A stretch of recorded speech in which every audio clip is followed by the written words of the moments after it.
ওঙ্কারশ্রী দ্বীপ সম্মান পেল মধ্যমগ্রামের দোলতলার গঙ্গানগর ১ নম্বর কলোনির শ্যামা পুজো। পুজো উদ্যোক্তাদের এবারে নতুন চমক তারাপীঠের শ্মশান। প্রায় ৮,০০০ বর্গফুট এলাকা জুড়ে তৈরি করা হয়েছে হাতে গড়া এই মণ্ডপ। মণ্ডপ তৈরি করেছেন এলাকার যুবক যুবতীরাই। মণ্ডপে যেমন রয়েছে ব্রহ্মা বিষ্ণু মহেশ্বর, তেমনই রয়েছে তান্ত্রিক, জ্বলন্ত চিতা, ডোম, সবকিছুই। আর এই সবটাই জীবন্ত মানুষের দ্বারাই তৈরি। মণ্ডপে ঢুকলে গা ছমছম পরিবেশ, রয়েছে কঙ্কাল, ভূত, পেতনি এবং তাদের জীবন্ত ক্রিয়াকলাপ। এই অভিনব মণ্ডপ দেখতে উপচে পড়া ভিড়, কচি কাঁচা থেকে শুরু করে বড়দের।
আমরা এই মুহূর্তে রয়েছি মধ্যমগ্রামের গঙ্গানগর ১ নম্বর কলোনি অধিবাসী বৃন্দের পুজোতে।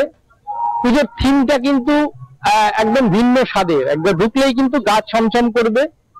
তারাপীঠের শ্মশান থেকে শুরু করে আমাদের যে ব্রহ্মা বিষ্ণু মহেশ্বর ৩ দেবতাকে কিন্তু তুলে আনা হয়েছে এই মণ্ডপে। বাচ্চাদের অবশ্যই মনোরঞ্জন হবে। আমাদের বিচারে এই যে প্রায় ১ মাস ধরে তারা কিন্তু এই মণ্ডপ সজ্জায় কাটাকাটি করছেন এবং তাদের যা কাজ দেখলাম সবটাই কিন্তু একদম হৃদয় বিদারক। এবং মধ্যমগ্রামের যে অন্য সমস্ত যে পুজোগুলো রয়েছে সেখানে যারা যাচ্ছেন তাদেরকে এখানে আসতে হবে একবার, তারাপীঠের শ্মশানের যে চিত্র সেটাকে উপভোগ করবার জন্য। আমরা এই পুজো কমিটিকে সার্বিক যে ৩ পুজো হয়েছে মধ্যমগ্রামে তার মধ্যে ২য় স্থান অধিকার করেছে। তার জন্য এই গঙ্গানগর ১ নম্বর যে কলোনি রয়েছে অধিবাসী বৃন্দকে আমরা ওঙ্কার বাংলার তরফ থেকে যে পুরো ২য় পুরস্কার তুলে দিচ্ছি। ক্লাবের তরফ থেকে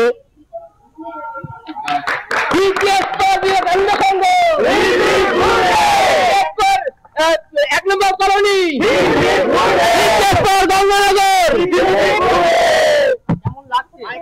অসাধারণ, খুব ভালো লাগছে আমাদের মনে হচ্ছে ছোট ছোট বাচ্চারা মিলে এই প্যান্ডেলটি করেছে, যাতে ওদের আনন্দ পাচ্ছে, ওরা ভীষণ এনজয় করছে। কাজে ওদের আনন্দটা আজকে সাকসেস হয়েছে, ওদের পরিশ্রমটা সাকসেস হয়েছে।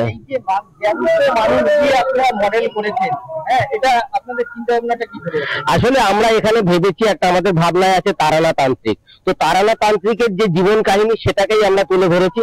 আর বিভিন্ন তন্ত্র সাধনার মাধ্যমে মানুষকে যেভাবে ভুল বোঝানো হয় সেগুলোকে আমরা মানুষকে সচেতন করবার জন্য আমরা এই প্রচেষ্টাকে সুন্দরভাবে সাজানোর চেষ্টা করেছি, যা দর্শকের নজর কাড়বেই।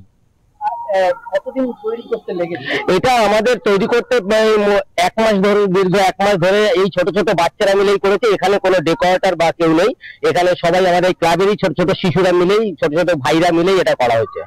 আপনাদের আমাদের সামাজিক কাজ আমরা প্রতিবার অনেক বাচ্চাদেরকে জামা কাপড়, যারা দুস্থ, যাদের নিডি, যাদের প্রয়োজন তাদের জামা কাপড়, তারপরে খাওয়া দাওয়া, অন্য আমরা চাই রেশন তুলে দিই। এছাড়া আমরা রক্ত পরীক্ষা, রক্তদান শিবির করি, বিভিন্ন রকম অ্যাক্টিভিটিস, খেলাধুলা নিয়ে আমরা সবসময় থাকি। আমাদের বিবেকানন্দ কালচারাল ওয়েলফেয়ার অ্যাসোসিয়েশন, চক্ষু পরীক্ষা, বিভিন্ন রকম টেস্টের আমাদের ব্যবস্থা থাকে সারা বছর। বাপিদার মুখে যে ছোট ছোট যে কুশীলবরা মিলেই কিন্তু এই মণ্ডপ সজ্জা করেছে। আমরা আরেকজনকে ধরে নেব যে এই ক্লাবের এই যে মণ্ডপ সজ্জার সব থেকে যে মূল যে আমাদের কর্ণধার। মূল আমি নই, মূল এই ছোটরা। আমি এখানে থাকি, এই পাড়ার ছেলে আমি। এনারা সবাই মিলে করেছে, যে ছোট ছোট ভাইরা। আমি রিকোয়েস্ট করবো ভাইদের দেখান এনাদের যে খাটাখাটনি। এখানে সব হোমমেড যা দেখতে পাচ্ছেন। এখানে এরা তুলেছে যে উপরে যে আকাশের মেঘ দেখতে পাচ্ছেন, আর হাতে তুলে কাজ করা। লাইটস আমাদের ছেলেরা নিজেদের রয়েছে এখানে, ও করেছে লাইটস গুলো নিজের হাত দিয়ে করা। এই গাছের ডালগুলো দেখছেন ছেলেরা রাতের পর রাত জেগে গাছ কেটে নিয়ে এসে এখানে পুঁতে দেওয়া, এবং তার সাথে সাথে আলপনা, আমাদের মেয়েরা আলপনাটি কমপ্লিট করেছে। বাইরে ওই পাশে গেলেও দেখবেন যে আর্ট ওয়ার্ক রয়েছে, যে শ্মশান হয়েছে বা যে যজ্ঞস্থান হয়েছে, সব হাতে তৈরি করে, এবং সব আমাদের এই বিবেকানন্দ কালচারাল ওয়েলফেয়ার অ্যাসোসিয়েশনে যত ছোট ভাই বোনেরা রয়েছে এদের হাতেই তৈরি করে। আমরা দেখলাম, এবং মধ্যমগ্রামের কেন বারাসাতের মানুষদেরও বলবো যে এই পুজো মণ্ডপে আসতে, এবং যে এই যে নিজেদের হাতে তৈরি করেছেন এলাকার মানুষ এই মণ্ডপ সজ্জা, সেটাকে একবার উপভোগ করতে। ওঙ্কার বাংলা থেকে সুকান্ত চট্টোপাধ্যায়।